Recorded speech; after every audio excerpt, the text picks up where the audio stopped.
ಬಹಳಷ್ಟು ರೀತಿಯಲ್ಲಿ ಈಗ ವಿನಯ್ ಅವರೇ ಒಂದು ಸಾರಿಯನ್ನ ಕೇಳಿ, ನಿಮ್ಮ ಒಂದು ಆಟ ಚೆನ್ನಾಗಿದೆ ಪ್ರತಾಪ್, ನೀನು ಚೆನ್ನಾಗಿ ಆಡ್ತಿದ್ಯಾ, ಇದೇ ರೀತಿ ಮುಂದುವರಿಸುವಂತ ಕೂಡ ಅಗ್ಗನ ಮಾಡಿದ್ದಾರೆ.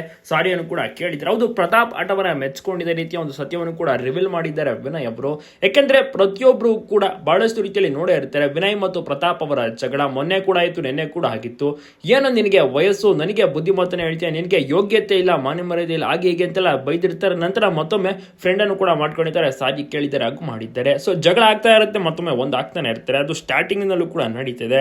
ಅಷ್ಟು ಸೀರಿಯಸ್ ಆಗಿ ವಿನಯ್ ಅವರು ತಗೊಳ್ಳೋದಿಲ್ಲ. ಒಂದು ಟೈಮ್ ನಲ್ಲಿ ಅಗ್ರೆಸಿವ್ ಆಗಿ ಮಾತನಾಡ್ತಾರೆ, ತುಂಬಾನೇ ಕೋಪದಲ್ಲಿ ಮಾತನಾಡ್ತಾರೆ, ಮನೆ ಮರ್ಯಾದೆ ತೆಗಿತಾರೆ. ಆ ಬಳಿಕ ಸಾರಿ ಕೇಳಕ್ಕೆ ಬರ್ತಾರೆ. ಪ್ರತಾಪ್ ಅವರಿಗೆ ಒಂದು ಬೇಸರ ಇದೆ. ಒಂದು ಸತಿ ಅವರಿಗೆ ಅವಮಾನ ಆದ್ರೆ ಅದನ್ನ ಯಾವಾಗಲೂ ಕೂಡ ನೆನ್ಪು ಮಾಡ್ಕೋತಾರೆ. ಅಂತದ್ರಲ್ಲೂ ಕೂಡ ಈಗ ಸಾರಿ ಕೇಳಿದ್ಮೇಲೆ ಅವ್ರು ಒಪ್ಕೊಳ್ಳೇಬೇಕಲ್ವಾ, ನಿಷ್ಠುರ ಮಾಡೋಕ್ಕಾಗಲ್ಲ. ಯಾಕಂದ್ರೆ ಇನ್ನೇನು 2 ದಿನಗಳಲ್ಲಿ ಫಿನಾಲೆ ಇದೆ. ಸೊ ಹಾಗಾಗಿ ಸಾರಿಯನ್ನ ಕೇಳಿದ ತಕ್ಷಣ ಪ್ರತಾಪ್ ಅವರು ಕೂಡ ಸರಿ ಅಂತ ಒಪ್ಕೊಂಡಿದ್ದಾರೆ.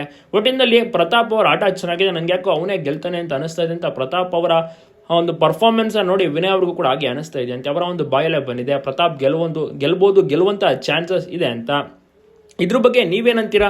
ನಿಮ್ಮ ಒಂದು ಅನಿಸಿಕೆ ಅಭಿಪ್ರಾಯವನ್ನು ತಪ್ಪದೇ ತಿಳಿಸಿ ಎಲ್ಲ ಕಡೆ ಶೇರ್ ಮಾಡೋದನ್ನ ಮರಿಬೇಡಿ. ನೀವು ಕೂಡ ಪ್ರತಾಪ್ಗೆ ಸಪೋರ್ಟ್ ಮಾಡ್ತೀರಾ? ಈ ರೀತಿಯ ಮೆಚ್ಚುಗೆಯನ್ನು ಕೂಡ ವ್ಯಕ್ತಪಡಿಸ್ತಾ ಇದ್ದಾರೆ ವಿನಯ್ ಅವರು. ವಿನಯ್ ಅವರ ಒಂದು ಸ್ವಂತ ಒಂದು ಬಾಯಲ್ಲೂ ಕೂಡ ತಿಳಿಸಿದ್ದಾರೆ ಪ್ರತಾಪ್ ಅವರು ಚೆನ್ನಾಗಿ ಆಡ್ತಿದ್ದಾರೆ ಅಂತ.